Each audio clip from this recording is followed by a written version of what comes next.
네, 2시 20분 가까워지고 있습니다. 이제 오늘 장은 폐장을 40여 분 남겨둔 상황인데요. 이번 주 시장 정리하고 다음 주 미리 내다보는 시간입니다. 위클리 핵심 전략, 김주영 동양증권 투자전략팀장님 전화로 인터뷰하겠습니다.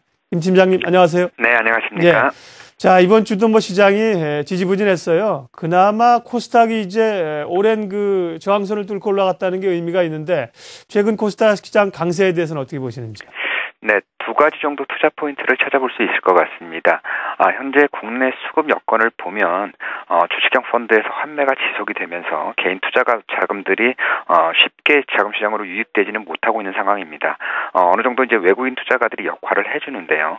코스피 시장에서는 외국인 투자가들의 매매가 일관성 없이 순매도와 순매수를 좀 반복하는 경향이 있다고 하면 코스닥 시장에서는 연속적인 매수 우위를 보여주고 있습니다.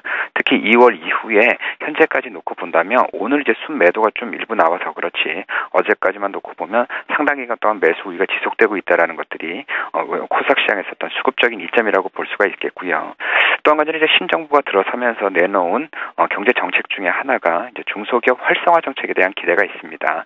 예전에 이제 벤처기업 육성 정책이 나온 이후에 코스닥 시장이 한번 각광을 받았던 이제 학습 효과와 기억이 있기 때문에 어느 정도 신정부에 대한 정책 기대가 또 한 가지 코스닥 시장의 강세 배경으로 작용하는 모습입니다.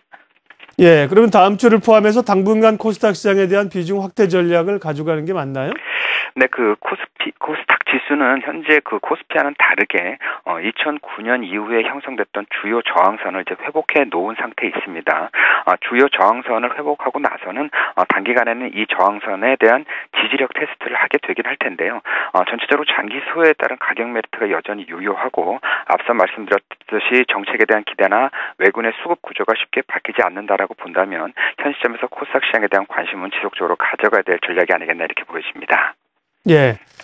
다음 주 19, 20일 화요일, 수요일인데요. 미국에서 FOMC가 예정돼 있습니다. 이 양적 완화 중단 관련된 얘기가 나오면서 다소 좀 악재가 되고 그랬는데요.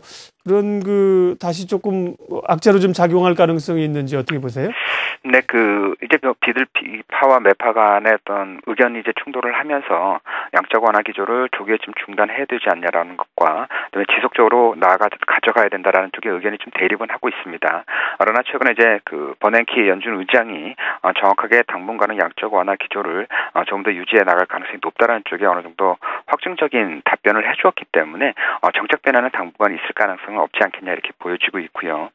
이렇게 연준의 양적 완화 기조가 바뀌려면 결국 이제 고용 지표에서 뚜렷한 회복이 나타나야 됩니다. 근데 최근 들어서 고용 시장이 회복은 되고 있습니다. 그래서 주식 시장에도 긍정적으로 작용을 하고 있는데 연준이 생각하는 수준만큼에 이르지는 못했거든요.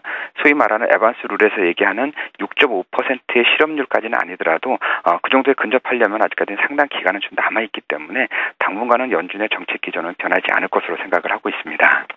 예. 김 팀장님, 이번 주 우리가 만기일은 무사하게 넘어갔습니다만은 대북 악재들이 여전히 도사리고 있고요. 외국인 매도, 수급 부담들도 좀 있어요. 다음 주 시장 어떻게 보시는지 전망하고 전략 부탁드릴게요. 네, 다음 주는 이제 FOMC 이제 통화정책 회의가 있고 앞서 말씀드렸듯이 글로벌한 어떤 양적 완화 기조는 유지할 가능성이 높습니다. 두 번째는 이제 BOJ의 어떤 총재가 새로 이제 부임을 하면서 결국 엔화 약세에 대한 드라이브를 한번 더 갈 가능성이 있기 때문에 엔화가 95엔을 넘어선 수준에서 더 이제 약세로 가는지가 이제 중요한 관건 중에 하나가 될 텐데요.